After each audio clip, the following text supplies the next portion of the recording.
Welcome to the big show. Today, we are going to talk about parts and service and can we be friends? And we have some interesting ideas on that. We talk about how I'm psychic and I've predicted all of this already and much, much more. So you don't want to miss this episode of Service Drive Revolution. Hey!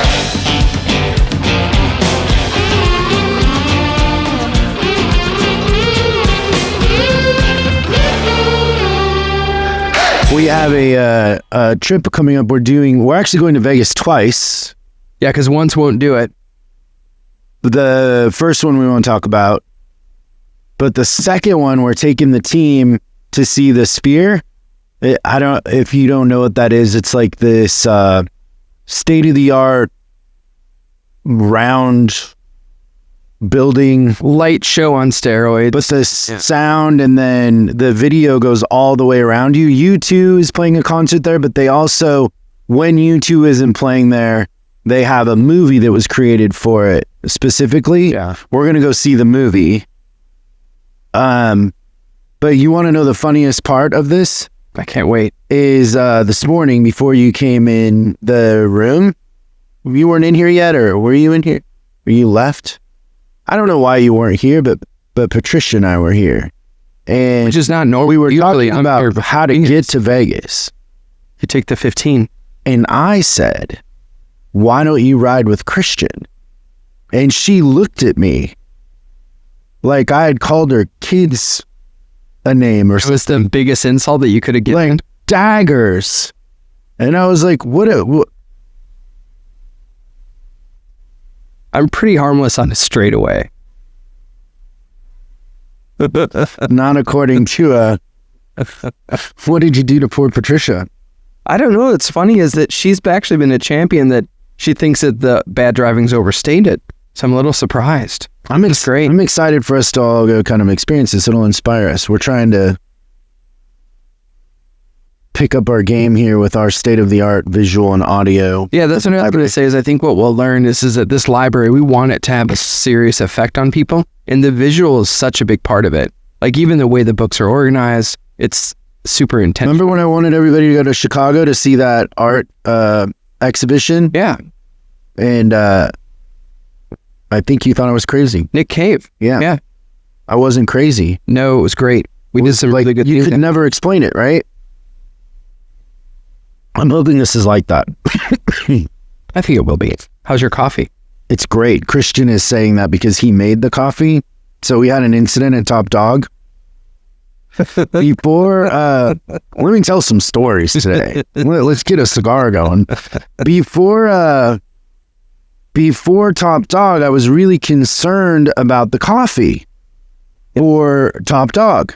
And I wanted everybody to experience really good coffee, but when you have that many people coming to your you've got place, a bulk quality issue, right? So this chef that we use suggested these pots that are like commercial coffee makers that hold like 100 cups of coffee. It had to have been, and there was 2 of them. Yeah.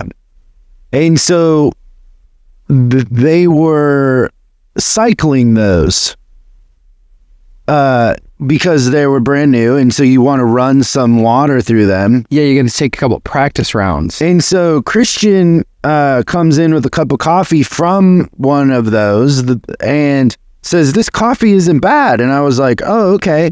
I go out to the thing and I get a cup and I put some coffee in it and I take a sip and it tasted like paper.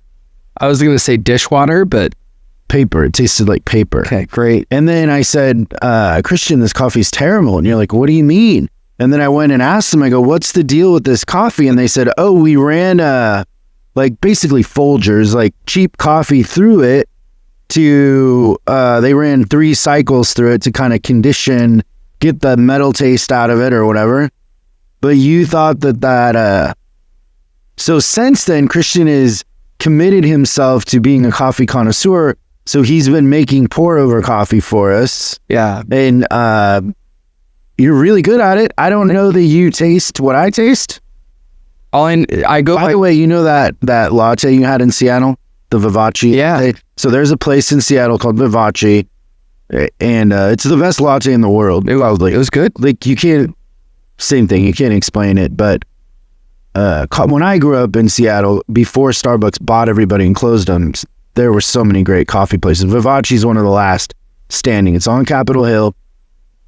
We were up there jet skiing, and we did a little side tour to downtown Seattle. We went to Capitol Hill. Well, for you to be the tour guide was really cool in that too, because there was a little bit of we hung out here, we played here. So the first person tour of Seattle, that part of it was, yeah, you could charge for that. So you had that. Miss C has been recreating that pretty successfully with our espresso machine. Oh. And next time you come over, you gotta experience that. It's really good. It's as close as you can get. So it's their coffee. So she orders it from them. Yeah. And then makes it. So I could tell at the time that I was having that coffee, it was special. It just tasted like, I think this stuff, what is this, Canyon coffee? Canyon, yeah. This just tastes a little different than other stuff. It's better than anybody else's cup of coffee, but it's not the best coffee in the world. Yeah, but I've got it down to where I believe that our machine, there's a certain amount of water, the beans, the grind time, and then also the way that you disperse the grounds within the filter. The way, and just your attitude that you bring to it. Your energy can have an effect on the coffee. Coffee has feelings. Obviously. But it's so funny. You know, speaking of stories, one of the things that I don't know, we probably don't talk about it enough, but it was like one of the most poignant things with me when I met you was that you were kind of raised in Mexico, right? And sometimes we'll kind of come across this in conversation, and you still kind of have that thing in the back of your head where your comprehension of Spanish is probably better than your speech of Spanish. Am I correct in that?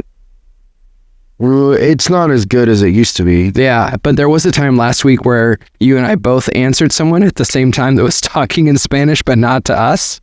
But they were speaking. Yeah, it was hilarious, actually. Your Spanish is pretty good. Okay, so let's try. I just want to give you a layup. I'm just trying to gauge where you're at. So this is a service drive revolution, and now we're doing a Spanish. Yes. So en español, closed caption for the hearing impaired. But are you ready for this? Your quiz. ¿Cómo se dice un zapato en inglés? One shoe. Salud. You got me. I did. It took me a second. You're technically supposed to say a shoe, but one shoe is also correct. But yeah, you did good. You passed. That's so funny. I'm sure a lot of you out there are thinking about your plans for fixed ops for 2024. Just want to kind of play it in your mind.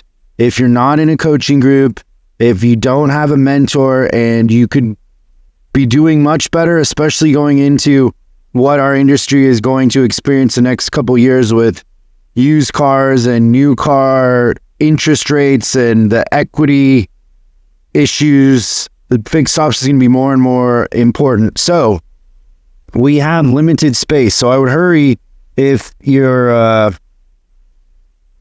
thinking that you want to do better in 2024.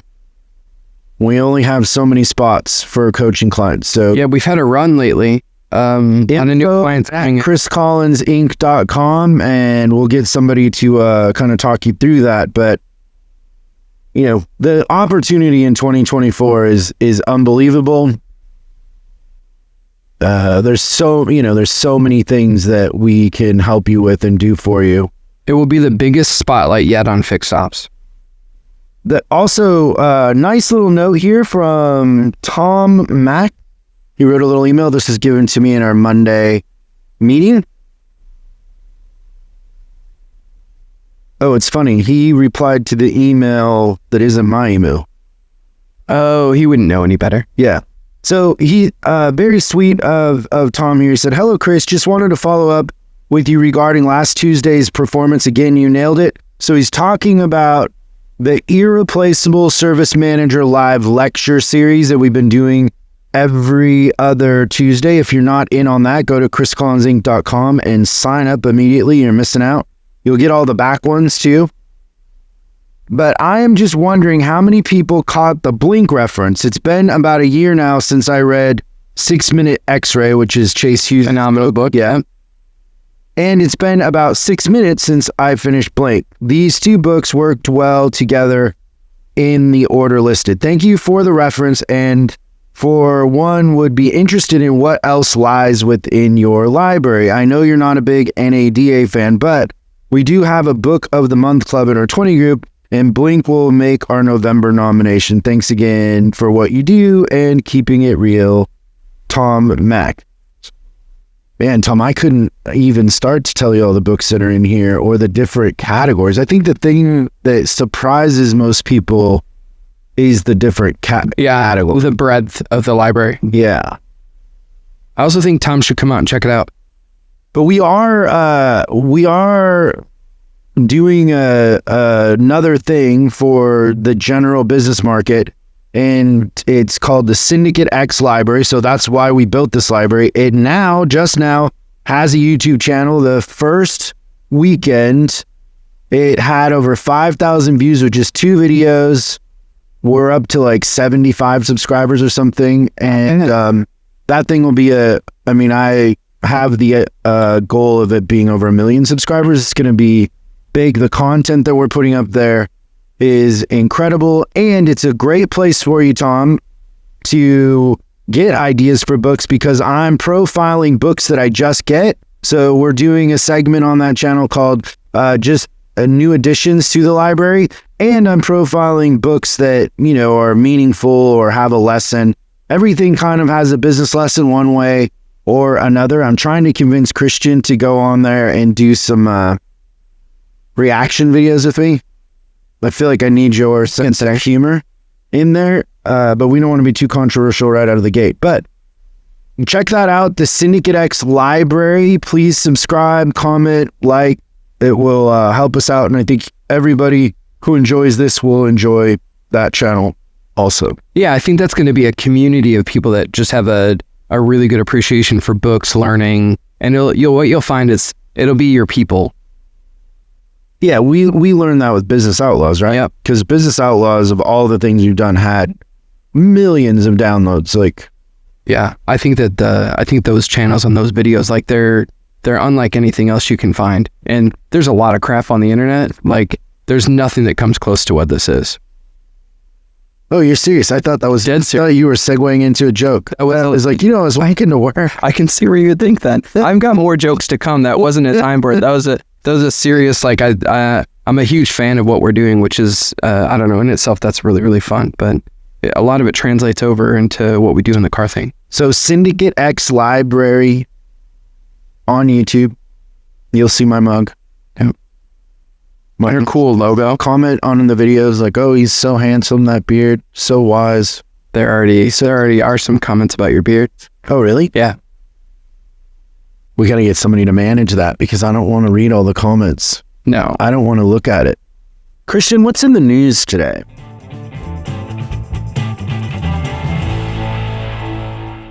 So we're going to talk about one piece of news. I'm going to go a little bit more in depth on this than we normally would, but this is out of a publication called The Street from Wall Street, and the author is named Colin Salao, S-A-L-A-O, and the title... Call him Colin.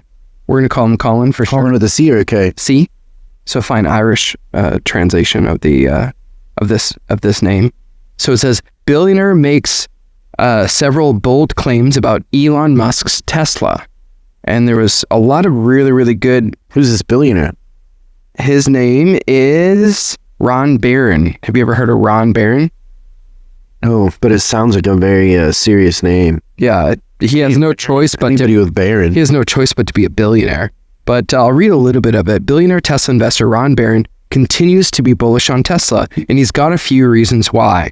Barron, who's the CEO and chairman of Barron Capital, not huge on creativity apparently when it comes to company names, has been investing in Tesla since 2014, which I wish I also started investing in Tesla in 2014, gave his thought about Tesla on NBC's Squawk Box on Friday. He said that what sets Tesla apart, and this is really important, what sets Tesla apart from the rest of the growing pack of automobile companies looking to tap into the electric vehicle market is that Tesla's data and technology allows it to be efficient with its costs. It probably can't be matched by anyone else. They have data, technology, and they make cars cheaper than the rest. When Ford makes one of these cars, every car they make, they lose $36,000 on it. So every electric car that they make, they lose $36,000. Our company, Tesla, now makes about $8,000 or $9,000 in profit per car. Barron also added that Tesla gets about 100 million miles a day. This is another thing that kind of blew me away, which is essentially the car collects all this data of 100 million miles a day, and then they use that to improve technology, and the rest of the competition is a little more reactionary. So when asked about the slowdown in demand of the total electrical vehicle space, Barron cited that he still expects all cars to become electric down the line. However, the pace has slowed for a few reasons: quality, price, and dealers. Which I thought was really interesting that the dealer thing was put on there. Yeah. The reason there's not more demand is that cars out there are not very attractive and they're expensive. In addition, the dealers who sell them don't want to sell them because there's nothing to service. The dealers make all their money on servicing. We had somebody in here last week that is an expert on the front end of car dealerships, right? And they were explaining to us how bad the negative equity and high interest rates are. And the one story was almost appalling to me. The Jeep story, that was crazy. Remind me of that. So they had somebody come into one of the stores they were working with. Oh, and yeah, they're upside down. The customer was upside down to the tune of $800 a month, basically. Yeah. Imagine being that far upside down. 800 times 60 is $48,000 upside down. Yeah, that's a lot of money.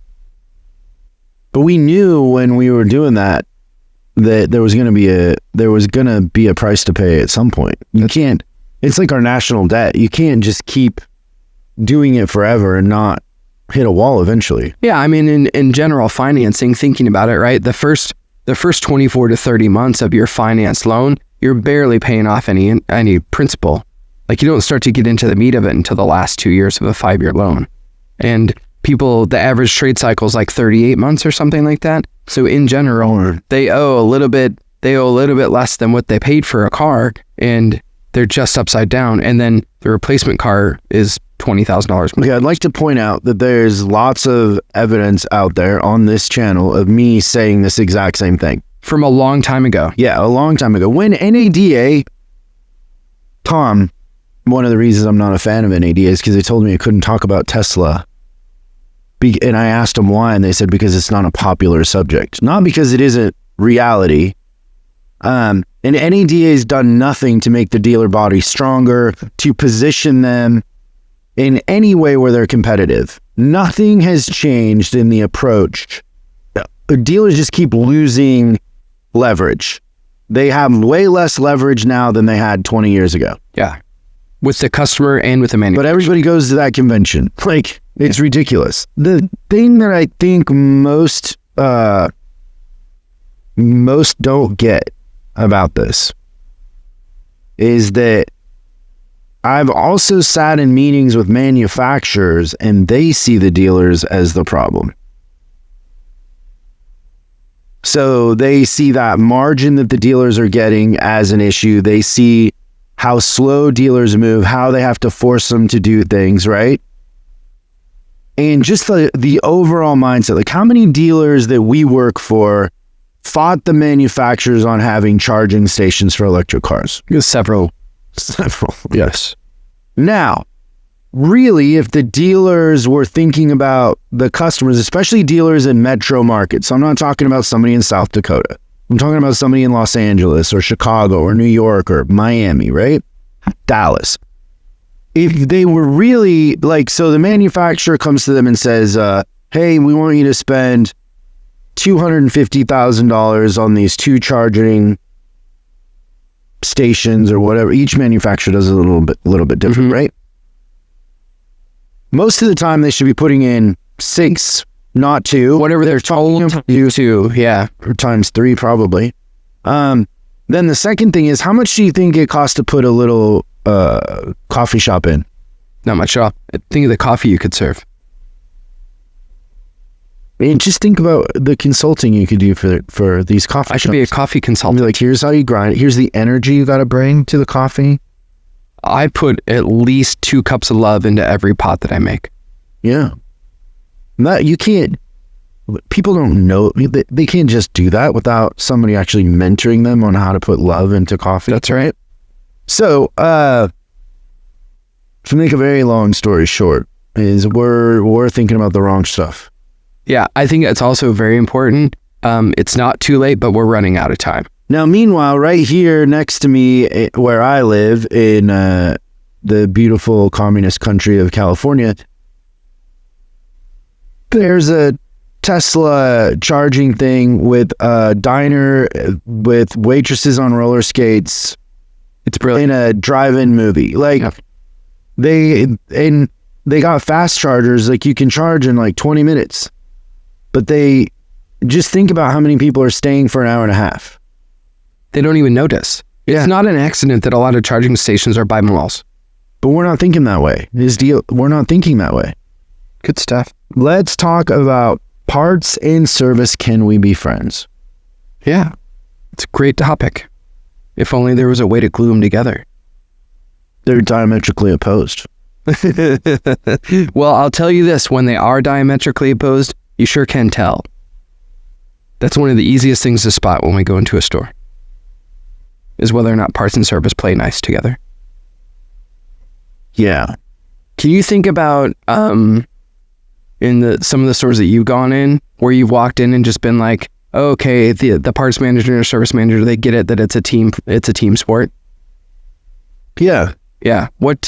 So what are some things that stand out to you from those particular stores? What are they doing that other ones aren't? Well, so let's say I'm coming into a store to fix it, right? Yep. The very first thing that you notice about a good parts manager is they will be excited to see you, and then they will want to know what you know. So what are you seeing out there? What are people doing? They're curious. They want to hear different ideas. They want to hear how other people are doing pay plans, how other people are doing their personnel count, how many runners versus counter, how they're doing the inventory, perpetual inventory, that sort of thing. And then you can tell right away the parts managers that aren't good. They avoid you, don't they? They avoid you, but also when you're going through and you're like, when's the last time we did an inventory? Oh, it's been 3 years. Like, you can just tell by the way that the place looks, how disorganized it is, stacks of stuff. And then when you interview the techs kind of know, like... Yeah, parts will be their number one concern. Yeah. And it's always the speed of the leader, the speed of the team. So the parts manager usually attracts people like themselves that wants to avoid, people. And so then you just have a bunch of people avoiding people. Yeah, that's great. I love it. So when you think about the mix of the parts manager and the service manager, what do you think are some keys to like the healthy relationship between the two? I think it goes both ways, right? Like a good parts manager is in the morning shift meeting. A good service manager is worried about the parts manager's special parts or special order parts, the SOPs, right? A good service manager is helping protect the margin in parts. Yeah, not eroding it, not attacking it, and not using it as an excuse. A lot of times, we encourage parts managers to come to our master class when you sign up for coaching, but they often don't. But service managers will go back and help increase the margin in the parts department from what they learn, because all ships rise, right? Parts can be very healthy and service can be healthy. I think one of the misconceptions out there is that it's only one or the other. It's not. Both should be healthy and all ships rise. I usually call that out when I do a strategy session and I'll see one's lopsided. It makes me want to ask a ton of questions. Like, I just had one not too long ago where service was doing really well, but parts was losing money. And I'm like, that doesn't make sense. No. It's just a failure on a high level. It doesn't mean they both can't be doing really, really well, but it definitely means one's doing it at the expense of the other. Way more creative pricing things you can do in parts to get margin than in service. Yeah, nobody's really asking about can you do any better on the part? And if you do, it's a terrible thing. The other thing that I was thinking of is that from a parts manager and a service manager perspective, I like the meeting idea, but also there's a day in the life. I think that one of the classes that we had it was fun to record, was where we kind of taught parts managers about service and how that was run, and taught service managers to the fires. Yeah. But I've had a lot of people give me feedback that they didn't understand how the parts department was run until they kind of went through some of those, like those little, it was a really 100 level overview of how it was done, but it was enough to give people the perspective. But I think that it's important to be able to walk a mile in someone else's shoes. That way, if they don't like you, you'll be a mile away and have their shoes. Never thought of that. Achoo. You like how I snuck that in there? Yeah. So also the shop, a good parts manager's collaborating with the shop, not dictating what the shop gets. Yeah. Yeah, definitely. There's a lot of dictator parts managers. You guys ever talk about that on Parts Hold? About dictator parts? No, but it's not a bad idea. I would say we do talk about creative. We talk probably more about the positive than the negative on that podcast.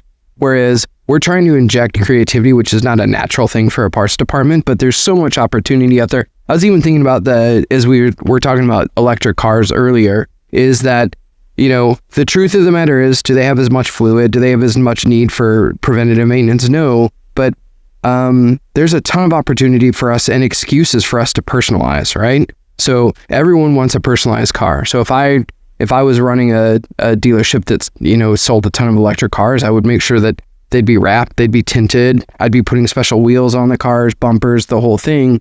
But nobody wants to get into that because we're just thinking about, well, if we can't change the fluids, then it's a lost cause because it doesn't need an oil change. Well, I do think, though, that haven't we seen with the things we've been doing in parts that there's a lot of really good parts managers out there, and just including them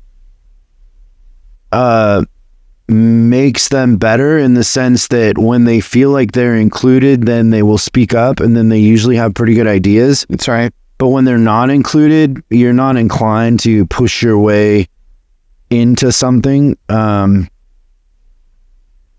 Yeah, I pitched this idea last week we have an internal call with all of our coaches, and I thought for 2024 we should really push into our SPOP. So we have in our software, when we do numbers, or we call them dashboards, but it has all the important numbers that you would need to know how your department is doing, all the important measurables. There's a number on there called SPOP, which is service and parts profit. So it's a version of fixed absorption, but it's how we look at it, and it's pulled from the information that we have. And I think we should start giving out awards every month for the dealers that have the highest SPOP. Like a top of the pop. Yeah. I think, too, if you think about it in your head, the ones that have the highest net to gross usually have the highest SPOP. Their parts departments are usually, following right behind them. No, I was going to say mano a mano. Oh my. Mano a mano. Do you know what that means in Spanish? 1-to-1. No. 1-in-1. Mano is hand in hand. Oh, I thought it was MONO. But you thought it was mono, the kissing disease? Yeah, mono meaning, maybe I thought that was Latin, but mano y mano, now I understand what it is. So you just taught me hand in hand. Yeah. Hand in hand. Like, usually. Skipping. It's rare that somebody's 50% net to gross and parts is 20. I would say that it doesn't happen, though. I would say that the net to gross should be healthily equal. And like if a service department's 35% net to gross, parts department should be somewhere really close to that too. We're going to have to figure out the logistics though, because it's going to take somebody a couple of days to do all that and then another day to send them out. But I think it'd be worth it. Yeah. We could get the little engraver here. We could engrave our own plaques. I've got my, that little machine that's in the back of my noggin has been going all day about how to make this all work since we talked about it. I think I've got it figured out. You know what we need is a workshop. We need a 3D printer. 3D printer for sure. We need one of those CNC machines so we can make our own stuff. Yeah. Definitely like Cliff action figures has been something that's been suggested quite a bit. Yeah, we could 3D print those. Mm-hmm. Do you think there's a high demand for that? Like 7, 8 people. So we'd have to charge like $3,000. 5 of them are Cliff. So $3,000 a doll? Yeah. They're dolls, right? Make sure that you always call them dolls. It's so important. But yeah, I think that if you don't have a good relationship, if you're a service manager, you don't have a good relationship with your parts manager, pull them closer. And they come up with great ideas. That's another thing I would say from my exposure of having the parts managers in the master classes. Bar none, they typically ask the best questions of anybody in the group. No, just being included elevates everything. Yeah, and if you're a parts manager, I think that that's the start to you thinking about the possibility of a parts manager becoming a general manager too. Whereas they never thought that was a possibility before. Yeah, that's great. But you're keeping an eye on a lot of stuff. Like managing the retail inventory is way easier than managing the parts room. You ever had a parts manager that made people clap? No. Oh, I've seen that a bunch of times. Oh yeah, when they're walking through so that they don't steal anything. Yeah, you've told me about that before, but I've never seen it. I'd like to. It's funny. Cool. So, anything else on that? Do you want to add? No, I think we summed it up pretty well. Okay, just remember, if you're looking for a better 2024 and you want to mentor a coach, you want to be a part of a community and have some fun, get some new ideas and be inspired, be the hero in the dealership and be irreplaceable, info@chriscollinsinc.com. We're running out of time for the new year and running out of spots. So let us know. And otherwise, we appreciate you hanging out with us, and we'll see you next time on Service Drive Revolution. Thanks so much for watching this episode of Service Drive Revolution. We're uploading new stuff every day, so make sure you subscribe and click the bell icon so you don't miss out. If you have a question you'd like us to answer on the show, call 8333-ASK-SDR and we'll answer your question on the show. That's 8333-ASK-SDR. For special deals on our books and training, head over to offers.chriscollinsinc.com. Now that's offers.chriscollinsinc.com. I'm Chris Collins, and I'll see you in the next video.